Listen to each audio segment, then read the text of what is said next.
জমকালো আয়োজনের মধ্য দিয়ে সারা দেশে দৈনিক জায়জায়দিনের ১৯তম প্রতিষ্ঠা বার্ষিকী পালিত হয়েছে।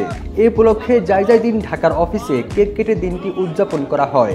এর আগে প্রতিষ্ঠানটির কার্যালয় থেকে একটি র্যালি বের হয়ে বিভিন্ন সড়ক প্রদক্ষিণ করে আবার কার্যালয়ে গিয়ে শেষ হয়।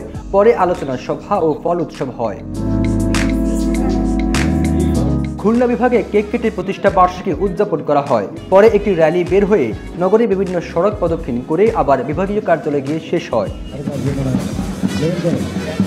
এছাড়া জায়জায়দিন ফ্রেন্ড ফোরামের উদ্যোগে গাইবান্ধার সাঘাটা, নওগাঁর নিয়ামতপুর, কুষ্টিয়ার ভেড়ামারা, নারায়ণগঞ্জের সিদ্ধিরগঞ্জ, চট্টগ্রামের ফটিকছড়ি, আনোয়ারায়, মহেশখালী, চাঁদপুরের হাজীগঞ্জ, নওগাঁর মান্দায়, কিশোরগঞ্জের কটিয়াদি, খাগড়াছড়ির দীঘিনালায়, বগুড়ার সারিয়াকান্দি, শাহজাহানপুর, গাজীপুর, নড়াইল, পাবনার ভাঙ্গুড়ার, কক্সবাজারের উখিয়ায়, চকরিয়া, গোপালগঞ্জের টঙ্গিপাড়ায়, কুমিল্লার ১৪ গ্রাম, শরীয়তপুরের জাজিরায়, রংপুরের গঙ্গাচড়ায়, বান্দরবানের লামা, খাগড়াছড়ি, মানিকছড়ি, রামগড়, চাঁদপুরের উত্তর মতলব, বাগেরহাটের মোল্লাহাট, সুনামগঞ্জের শান্তিগঞ্জ, ব্রাহ্মণবাড়িয়ার নাসিরনগর, পঞ্চগড়ের আটোয়ারি, সিরাজগঞ্জ, পাবনার ঈশ্বরদী, ঢাকার কেরানীগঞ্জে এবং পটুয়াখালীর কুয়াকাটায় কেক কেটে প্রতিষ্ঠা বার্ষিকী উদযাপন করা হয়।